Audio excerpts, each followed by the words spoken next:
रूपझर police की लचर कार्यवाही से परेशान परिजनों ने एसपी महोदय के सामने न्याय की लगाई गुहार। आपको बता दें कि बेलगाम दौड़ते वाहनों की चपेट में आने से लगातार दुर्घटनाओं का दौर जारी है, जहां इसी क्रम में बीते 21 अप्रैल को चिखलाझोड़ी बहिया रोड मुख्य मार्ग पर पूरा परिवार बोलेरो वाहन की चपेट में आ गया, जहां मौके पर 7 वर्षीय बच्ची की मौत हो गई, तो वहीं इलाज के दौरान नागपुर के अस्पताल में बच्ची के पिता ने भी दम तोड़ दिया है। वहीं बच्ची की मां को गंभीर चोटें आई है और एक बच्ची घायल अवस्था में है, जिसका पैर टूट गया है।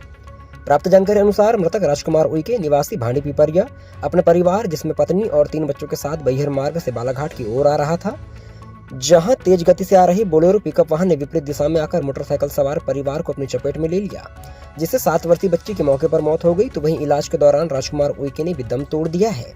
बाकी परिवार घायल अवस्था में अस्पताल में इलाज करवा रहा है।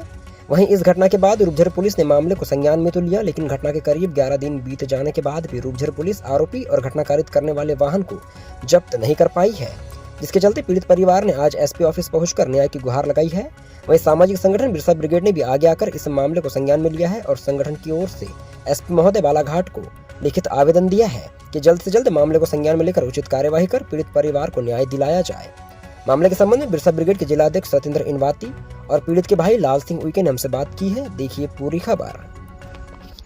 महोदय, आपका परिचय? मेरा नाम लाल सिंह उइके, मैं भांडी पिपरिया से। आज आप एसपी ऑफिस आए हैं, तो किस विषय को लेकर के आप एसपी ऑफिस आए थे, क्या मामला है? सर, यहाँ से 11 दिन पहले क्या है, बिटली से मेरा परिवार शादी से रिटर्न आ रहा था। कौन सा बिटली? उकुबा बिटली। अच्छा।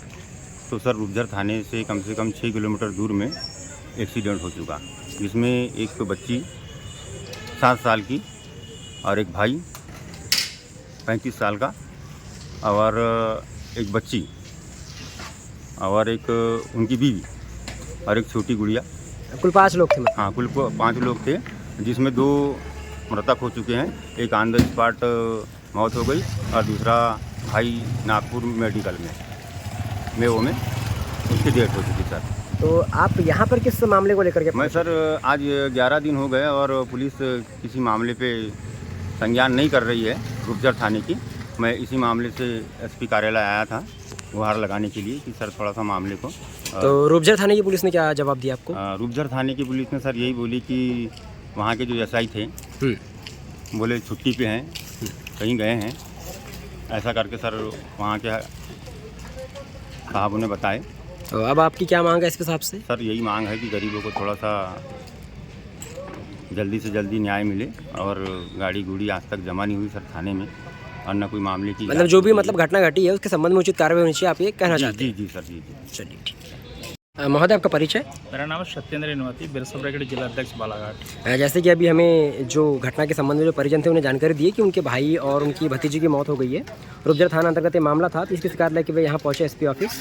तो आप क्या कार्रवाई चाहते हैं इस संबंध में? उनके जो बड़े भाई है उइके जी, उनके द्वारा बिरसा ब्रिगेड को लेटर जारी हुआ कि उनकी मदद कीजिए। तो मैं रूपझर थाने में भी आज गया हुआ था, तो टीआई साहब से मुलाकात तो हुई नहीं, और जो विवेचक में जो कोई 15 साहब जो इंचार्ज है वो भी मेरे से आज उनसे मुलाकात हुई नहीं। किंतु जानकारी प्राप्त हो रही है कि जो घटना जो हुई है और जिस गाड़ी मालिक के माध्यम से एक्सीडेंट हुआ है, अभी तक के उसकी ना तो अरेस्टिंग हुई है, ना ही गाड़ी को जब्ती बनाया गया है। सूचना के द्वारा जानकारी प्राप्त हुई है कि गाड़ी मालिक रूपझर थाने में जाकर के आपस में समझौता करने की बात कर रहा है। जैसे कि उनके बड़े भाई ने मुझे बताया कि कोई 15 है वहाँ पे एएसआई जिनके पास में फाइल रखी हुई है, उनको कॉल आया और बोले कि इस केस को लेकर के कोर्ट केस ना करते हुए आपसी में समझौता कर लेते हैं, ऐसी जानकारी प्राप्त हुई।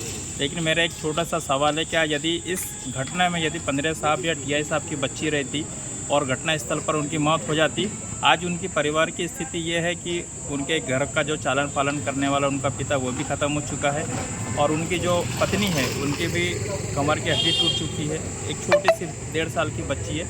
ऐसी स्थिति में उनका परिवार ख़त्म हो चुका है, ना तो वो कमा सकते ना खा सकते, तो उनका परिवार पूर्णतः टूट चुका है। ऐसी स्थिति में क्या उनको वो बेनिफिट देगा? मेरी तो एक इस संबंध में आपकी जो विवेचक है 15 जी, उनसे बातचीत हुई? फिर मैं गया हुआ था, 15 जी को मैंने कॉल किया था, बशर्ते उनका फ़ोन लगा नहीं। और मेरी गवर्नमेंट से और एसपी साहब से एक गुजारिश ये है कि जो परिवार है उन परिवार को जीवन भरण पोषण के लिए संबंधित व्यक्ति के द्वारा आजीवन उन्हें आर्थिक सहायता प्रदान किया जाए, ऐसी मेरी मांग है। और उचित मुआवजा उनको दिया जाए। हाँ जी।